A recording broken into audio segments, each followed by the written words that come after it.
कल के सेशन के इंटरनल्स भी बुरे नहीं थे। Broader market, individual stocks, breadth सब ठीक था, पर सुबह आते आते मामला थोड़ा सा गड़बड़ा गया। पर कल तक की कहानी क्या थी, सेटअप कैसा था, पहले वो समझ लेते हैं, उसके बाद उतरेंगे निफ्टी बैंक के आज थर्सडे के अप्रोच पे। अब सेटअप कैसा लग रहा है?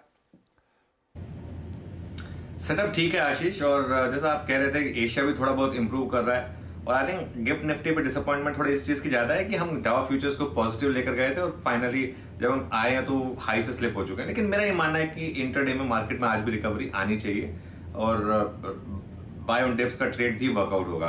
खैर नहीं, मैं उस पर मैं आऊंगा। सेटअप की बात करते हैं। सेटअप में वही हो रहा है जो पिछले कई दिन से हो रहा है, एफआईएस बेच रहे हैं, और जितना एफआईएस बेच रहे हैं उतना डीआईएस खरीद रहे हैं। कल तो इनफैक्ट जितना एफआईएस ने बेचा उससे ज्यादा डीआईएस ने खरीद दिया। एफआईएस ने 3300 करोड़ बेचा, डीआईएस ने 3800 करोड़ खरीदा, और ये शायद जो 500 करोड़ का डिफरेंशियल है ये बता रहा है कि किस तरीके से मार्केट डे हाई पर जाकर निफ्टी बंद हुआ। कल इतनी बड़ी रैली के साथ निफ्टी बंद हुआ। कल का क्लोज बहुत अच्छा था। सेटअप में मैं हमेशा मार्केट का क्लोज जोड़ना चाहता हूं। निफ्टी का कल का क्लोज अच्छा था और ये इंस्टीट्यूशनल नंबर्स जो हैं वो उसको बैक कर रहे हैं और वो बाहर आएंगे आपकी स्क्रीन पर। अच्छा, और एक चीज, जो एफआईएस की वो जो एक दिन जो 10,000 करोड़ की सेलिंग आई थी, अब वो भी थोड़ी कम हो गई है। 3,500-4,000 करोड़ तो वो वैसे भी बेचते थे।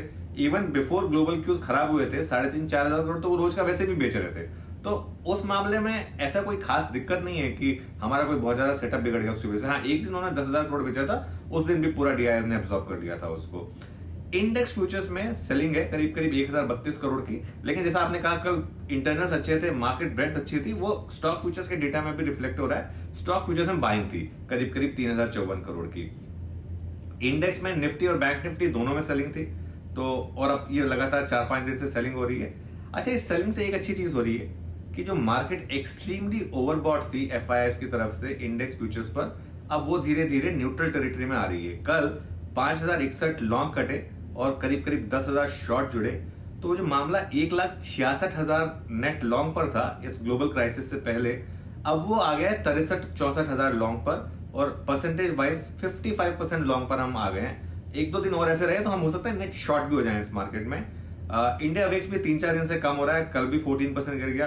फुटकॉल रेशो भी अभी ठीक ठाक जोन में ही है, 0.88। कल की इतनी बड़ी रैली के बाद अभी भी हम न्यूट्रल जोन से नीचे ही हैं फुटकॉल रेशो में 0.88 पर। और एफ&ओ बैन में एक ऐड हुआ है और 2 बाहर आए हैं। एबीएफआरएल ऐड हुआ है और ग्रैन्यूल्स और चंबल फर्टिलाइजर्स बाहर आए हैं। सेटअप को मैं पॉजिटिव लेकर चल रहा हूं, क्योंकि मेरा ये मानना है कि कल का जो मार्केट एक्शन था वो आपको ये कह रहा है कि अनलेस कोई बहुत ज्यादा ग्लोबल मार्केट खराब हो जाए, हमारी मार्केट अब एक तरीके से चलने के लिए तैयार है और एक हायर लोज और हायर हाइस का सीक्वेंस बना रही है निफ्टी। देखते हैं आज किस तरीके का मूड रहता है फिर।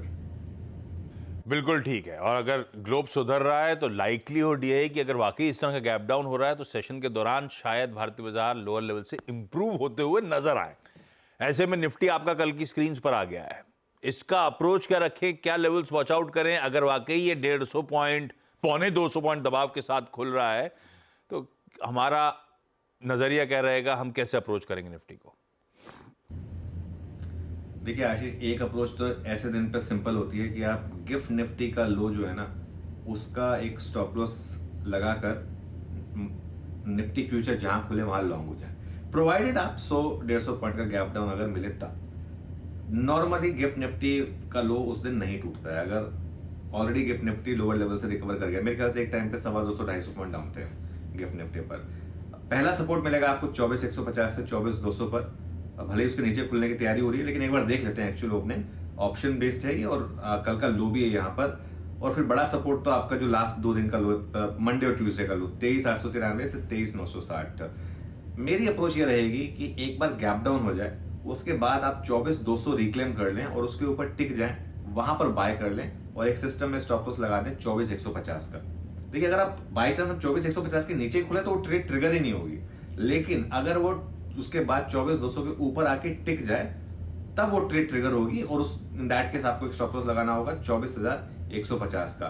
और अगर वो ट्रेड चली तो वो ट्रेड पहले आपको लेके जाएगी 24,250 से 24,350 के जोन पर, जो कि न्यूट्रल जोन है और आपका फर्स्ट रेजिस्टेंस है। और उसके बाद बड़ी रेजिस्टेंस जो वेल डॉक्यूमेंटेड है, ऑप्शन राइटर का जोन है, 20 डेमा के आसपास है, 24,350 से 24,450। अगर 24,400 क्रॉस होने लगे, क्योंकि आज एक्सपायरी है, 24,400 क्रॉस होने लगे तो आप चेस करिए इस मार्केट को, क्योंकि तब शॉर्ट कवरिंग आएगी कॉल्स के थ्रू। लेकिन अगर किसी भी कारण 24,000 ब्रेक होने लगे डाउन साइड पर, जो मेरा बेस केस नहीं है, लेकिन मार्केट में हमको हर इवेंचुअलिटी के लिए तैयार रहना है। अगर 24,000 ब्रीच होने लगे तो पुट के थ्रू भी आप इस मार्केट को चेस कर सकते हैं। आज एक ऐसी मार्केट है जिसमें आपको दोनों साइड के ट्रेड के लिए तैयार रहना होगा, लेकिन मेरा बायस लॉन्ग साइड पर है। मेरा ये मानना है कि हमारी मार्केट एक तरीके का बॉटम बना चुकी है और अब वापस ऑल टाइम हाई की तरफ, एक बार ये ग्लोबल वीक थोड़ा सा अनसर्टेनिटी खत्म हो, फिर वापस ऑल टाइम हाई की तरफ जाएगी। बिल्कुल ठीक। तो निम्बल फुटेड रहिए, शायद हो सकता है दोनों तरफ के मौके ये बाजार आपको दे रहा हो दिन के दौरान, पर बायस ने